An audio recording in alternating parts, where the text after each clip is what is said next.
the new London houses, the Grosvenor estate architects, famous as they might be, seemed to have no idea as to where a chimney should best be placed.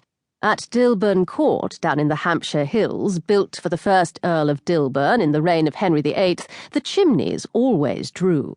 Number 17 Belgrave Square was a mere rental, albeit on a 5-year lease. The servants felt this was not quite the thing. Most of the best families liked to own and not rent, but the best families were also the landed families, and land was no longer necessarily the source of wealth that it had always been since the Norman conquest. Elsie, along with the majority of the domestic staff, lamented the annual migration to London for the season, but could see its necessity. The Dilberne children needed to be married off. They were too troublesome single. The young Viscount Arthur needed a wife to grow him up and to give him the children he needed for the succession to the Dilberne title and estates. He was nearing 26, so at least had some time to spare. Rosina, at 28, most certainly did not.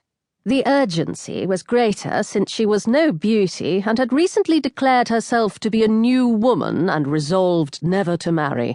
London was the place for them to be, but the season ended in August, and here they all still were in October. The change in routine unsettled everyone. Everyone knew Lady Isobel much preferred giving balls and dinner parties in town to hosting weekends in the country.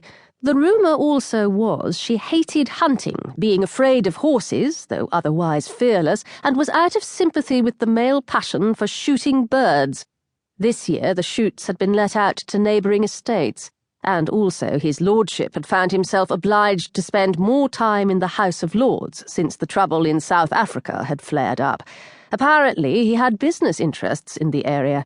Neither Mr. Neville the butler nor Reginald the footman had discovered quite what these were, short of steaming open letters when they arrived, which Reginald wanted to do, but Mr. Neville forbade, for in his view reading letters left around was legitimate, steaming was not. There was no way of finding out.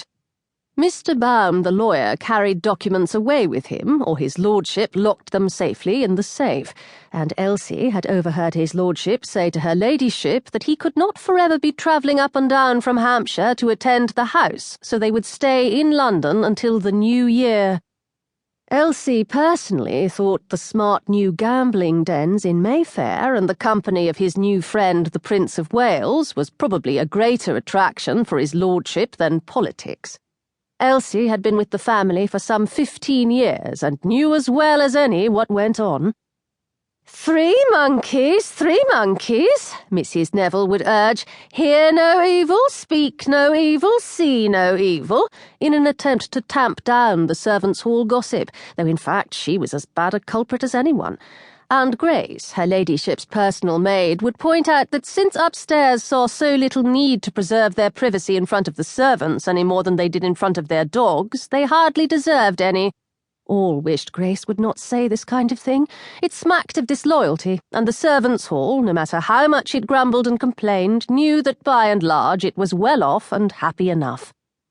Elsie was not prepared to open the front door, no matter how hard and repeatedly the caller pulled the bell. There was smut on her face, and she was not yet in her cap and apron. Anyway, it was Smithers' job. Elsie would wait for a direct instruction from someone higher in the hierarchy. This overlong stay in London meant she missed her sweetheart.